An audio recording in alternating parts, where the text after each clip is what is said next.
This is Your Calls Media Roundtable. I'm Rose Aguilar. Now we are going to discuss the Republican Party's plan to refuse to certify the presidential election. In early August, the Republican-controlled state election board in Georgia adopted a new rule that requires local election board members to conduct an undefined, reasonable inquiry into any discrepancies before they can certify the election. The new rule has raised serious concerns by voting rights advocates that officials could use that discretion to hold up certification. Joining us is Sam Levine, a voting rights reporter with The Guardian. He reports that this time around, Donald Trump may be better prepared. Hi, Sam. Thank you so much for joining us again. Hi, Rose. Thanks so much for having me. I'm happy to be here. Well, it's great to have you, Sam. Before we dive in and talk about your reporting, I just want to ask you about media coverage of all of this, because what is happening in Georgia is getting a lot of attention. What do you think about media coverage overall? I think that media coverage on this issue, on democracy issues, on the potential to subvert the election, has been much stronger than it was in 2020. I think, in that election and elections before that, it was sort of treated as a far-off contingency, and, voting rights coverage was sort of mixed in with political coverage. And especially since 2020, there's been a real recognition that this is an issue that deserves its own coverage. You see several outlets dedicating, teams of reporters to this issue, and that's apart from its politics coverage. So I think on the whole, coverage of this issue has been much, much better. Now, you start your piece with what happened in Georgia in the midterms. This is so important. You write, there wasn't anything particularly controversial about Georgia's presidential primary in March. Donald Trump won the contest, picking up more than 400,000 more votes than Nikki Haley. Nonetheless, two Republicans on the 5-person Fulton County Election Board refused to certify the election. Julie Adams and Michael Heekin did not point to specific irregularities. Instead, they said they needed more information from election administrators, like chain of custody documents for ballots. Adams and Heekin were outvoted. So take it from there. Why did this happen? And then, as you report, it did not end there. That's right. So this incident that happened in March follows a pattern that we've been seeing in election boards throughout the country, where you have a pretty non-controversial election, an election that's won by a wide margin, or where there isn't really uncertainty about the result, and you have commissioners who refuse to certify the vote. And, they'll offer a range of explanations for that. It can be, I don't trust the voting machines. I'm hearing from people that they don't trust the voting machines, and I can't, in good conscience certify the election. And that's a really, really scary thing. Certification typically is sort of the last step in an election. It comes after election officials have worked to verify all the ballots. They've gone through any outstanding issues, reconciling if there are any provisional ballots, questions about ballots that have been counted. The campaigns have had a chance to make their case in court, file a formal election contest. And certification is really the last step, where the election officials who have overseen the election present a formal finding of the election to a board, and the duty of the board is to certify it, to officialize it. And over the last few years, what we've really seen is people in that role step in and say, I'm not going to certify the election because in my gut, I think something was wrong. And that's very concerning for November. In the presidential race, there are key deadlines that counties have to meet, that states have to meet in order to certify their vote to meet the Electoral College deadlines. There's the Electoral College is going to meet in December, where they'll formally, vote for who to be the president. And the concern is that if certification starts getting held up at the local level, it's going to open up a huge window of chaos, of uncertainty that could cause states to miss key deadlines in that key chain of events that leads up to the Electoral College meeting. I don't think there's there's going to be an effort to have a local board successfully overturn the result of an election. The state laws in many of these states, Georgia included, is very clear that states have to certify, and we've seen, election officials go to court and courts force counties to certify. But the concern is really just that delay and the window of uncertainty that it will open up in November. So again, one of the people who refused to certify this election in Georgia was Julie Adams. You report she was appointed to the board in February, and she belongs to the Election Integrity Network, which was founded by Trump ally Cleta Mitchell. And this so-called Election Integrity Network, this group and Cleta Mitchell has spent the last few years building up a network of activists focused on local boards of elections. So can you remind us, who is Trump advisor Cleta Mitchell, and then what is this Election Integrity Network doing on the ground? Cleta Mitchell is a well-known voting advisor to Trump. She played a key role in his efforts in 2020 to overturn the election. She was on the infamous phone call with Georgia Secretary of State Brad Raffensperger, where Trump urged Raffensperger to just find enough votes to overturn the election. So she was very closely associated with Trump's efforts in 2020 to overturn the election. And since 2020, she has started a new network of activists, lots of people who have doubts about the 2020 election, who are skeptical of the way elections are run in the United States. And that network has really been focused on local election offices. These are offices that have an enormous amount of power because they set rules, they're charged with administering the vote, but they weren't really paid attention to until 2020. And this network has had a focus on getting people in key roles in those offices, on local commissions, on local boards, and also really putting pressure on these offices to take actions like purge people from the voter rolls, raising questions about how elections are run. And Julie Adams, this person who was appointed in Fulton County to their election board, has been a part of that network. So it's a clear example of someone who is part of this new movement to sort of undermine faith in elections, being elevated to a position where they have power over elections. It is so interesting, Sam, how Donald Trump has been explicit about challenging the results if he loses and how he'll do it. So Trump had a rally at Georgia State University on August 3rd. He attacked Republican Governor Brian Kemp of Georgia, Secretary of State Brad Raffensperger, and also Brian Kemp's wife. But what really stood out was that he basically applauded these three newly appointed members of the state election board, saying they're on fire. Let's hear that. This is Donald Trump. I don't know if you've heard, but the Georgia State Election Board is in a very positive way. This is a very positive thing, Marjorie. They're on fire. They're doing a great job. Three members: Janice Johnson, Rick Jeffries, and Janelle King. Three people are all pit bulls fighting for honesty, transparency, and victory. They're fighting. Sam, what do you think about this, about Trump just openly talking about this and openly talking about these plans?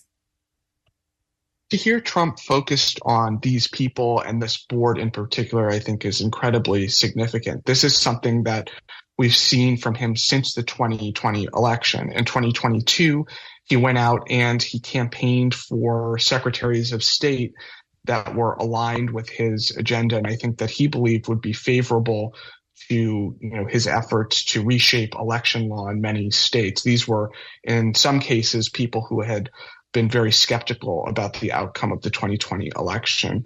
And I think what it really reflects is an understanding from Trump, from the Trump campaign, of the immense power that these positions have. I think most people in Georgia, most people across the United States would not be able to name, any member of the Georgia State Election Board. And it's a real recognition that if you control these, levers of power, these key election roles, you can exert enormous influence over the way that ballots are cast and counted. So I think it reflects, Trump's clear understanding of the importance of these roles. We're speaking with Sam Levine, a voting rights reporter at The Guardian, who's been extensively covering the Republican Party's plan to refuse to certify the presidential election if Kamala Harris wins. If you have any questions for Sam about his reporting, what are your thoughts about media coverage of all of this? It's getting so much more attention. You can give us a call at 866-798-8255. You can also email your call at kalw.org. So Sam, it's hard to keep track of all of this because we're talking about a lot of people in many states. A couple of days ago, you reported that nearly 36 officials who refused to certify elections since 2020 remain in office and will play a role in certifying the presidential vote in nearly every battleground state this fall. And this is according to a new report by Citizens for Responsibility and Ethics in Washington. So can you tell us, we've been focusing so much on Georgia, which obviously is so important, but how big is this operation? This is something that we've seen in almost every key swing state. In Nevada and Washoe County, which is a key battleground county there was recently a refusal to certify the election. We've seen it in Michigan. We've seen it in New Mexico. This is something that has popped up all across the country. And these are officials who will have key roles in certifying the vote this fall. And, in order for a state's vote to be certified, they have to have the results from every county in the state. So if there are a couple of counties or even just one county that's holding up certification, it can be a big deal. And, one of the things that's challenging about this is, it's one county here, another county there. Most people aren't paying attention to, who's in their election boards or county commissions. But these are really the key roles that are going to certify the election this fall. So what that CRU report you mentioned highlights is that there are a number of statutes in all of these states, both criminal and civil statutes, that can be used by political parties, by private plaintiffs, by prosecutors to force counties to certify the vote. And, we've seen a little bit of that so far in Arizona. The Attorney General charged 2 local supervisors of elections with state crimes for refusing to certify a primary election. And I would expect that if there are going to be more commissioners who are going to refuse to certify, we'll see prosecutors act very aggressively this fall. Those supervisors in Arizona pleaded not guilty, and they're still in office. That's right. And I mean, this is one of the challenges of this issue is that, people are entitled to a fair trial. And, while these issues play out, they'll continue to be in these election roles. In 2022, Caillou Griffin, a county commissioner in New Mexico, refused to certify the results. He was convicted of illegally entering the U.S. Capitol on January 6th and was removed from his position under the 14th Amendment, which bars insurrectionists from holding office in a case filed by CRU. He remains the only elected official to participate in January 6th to be removed from office. I think it's important also, Sam, to talk about why we're discussing this in the first place, because of the Electoral College. According to NPR, Donald Trump won the 2016 election thanks to just under 80,000 combined votes in 3 states. I mean, he did not win the popular vote. And then NPR reports that if Trump got 44,000 more votes in Georgia, Arizona, and Wisconsin when he ran against Biden, he would have won because of the Electoral College. So, I've been asking this recently, Sam. Why don't we spend more time talking about the Electoral College in this country? You and I would be having a totally different conversation right now if we did not have the Electoral College in this country. And the United States is an outlier here. That's right. It is an outlier. And I think in recent years, there's been a much greater awareness of the way that the Electoral College really, distorts democracy and,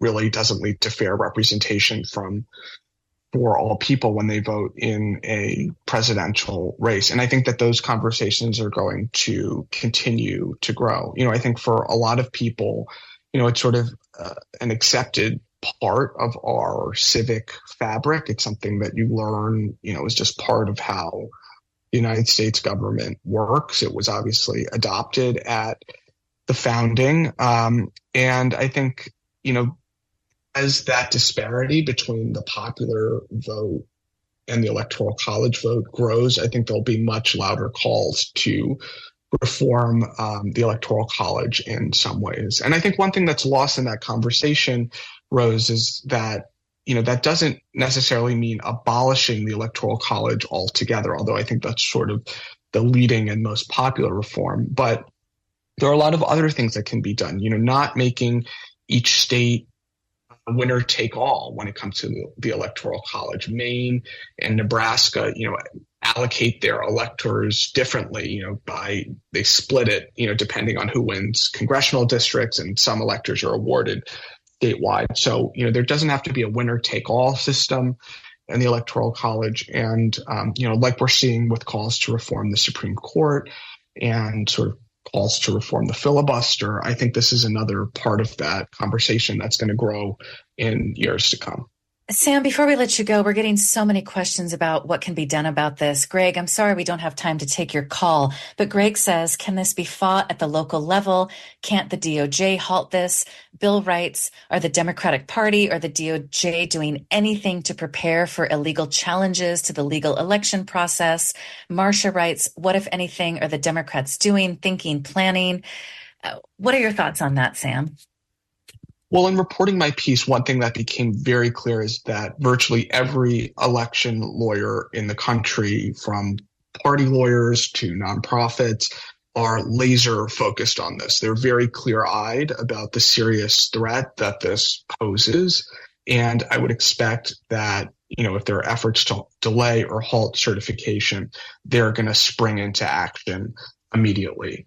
And at the federal level, there was a change in federal law that makes it harder for a state to submit, a slate of electors that doesn't reflect the popular vote in that state. And I would expect that if a state tried to do that this time around, the Department of Justice would act very aggressively and very swiftly. But I think for most people, the most important thing is to start going to their election board meetings and to get to know, who's on their county commissions. And in my reporting, what we're seeing is that a lot of these meetings are well attended by people who are skeptical of election results, but not always, the people who, want to build trust and, do have faith in election results aren't always as well represented. So I think for people who are concerned about this, to start showing up to their election meetings, monitoring what their election boards are doing, and really being prepared to step in and show up at those meetings is something really important.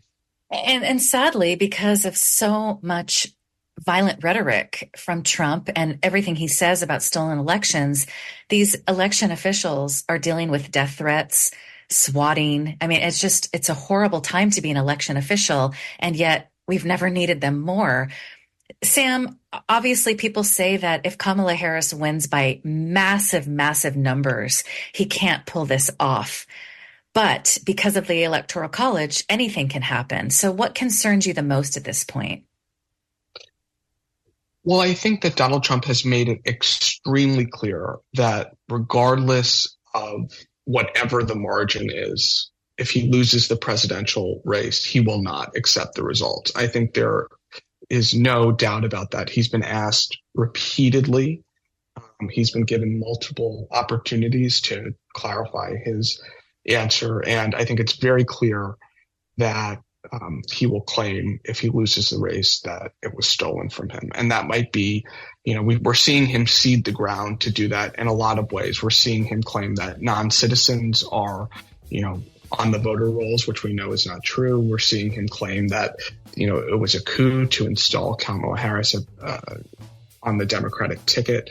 And I think, if he loses the race, we'll hear a lot more about that. And I think that there are a lot of people who are primed to believe that. And in a democracy, one of the most fundamental things is, that the losers of an election accept that their candidate lost and they'll get out there in 4 years and have another shot. But when we start getting into a world where people don't believe that their leaders are legitimately elected, that's a very scary and I think dangerous thing for a democratic system. Sam Levine is a voting rights reporter with The Guardian who's been extensively covering the Republican Party and Donald Trump's plan to refuse to certify the presidential election. You can find a number of Sam's pieces on our website, kalw.org. Click news and then your call. Sam, thank you so much for your important reporting. We'd love to have you back. Thank you for joining us. Thanks so much for having me. Anytime. Thank you. And huge thanks to Malihe Razazan for producing today's show and always finding these fantastic journalists. Thanks to Kevin Vance for engineering our show. And thank you for joining us. Be sure to sign up for our podcast. You can find all of our past shows and share them with friends and colleagues. kalw.org, click news, and then your call. Thank you for joining us. I'm Rose Aguilar. It's Your Calls Media Roundtable.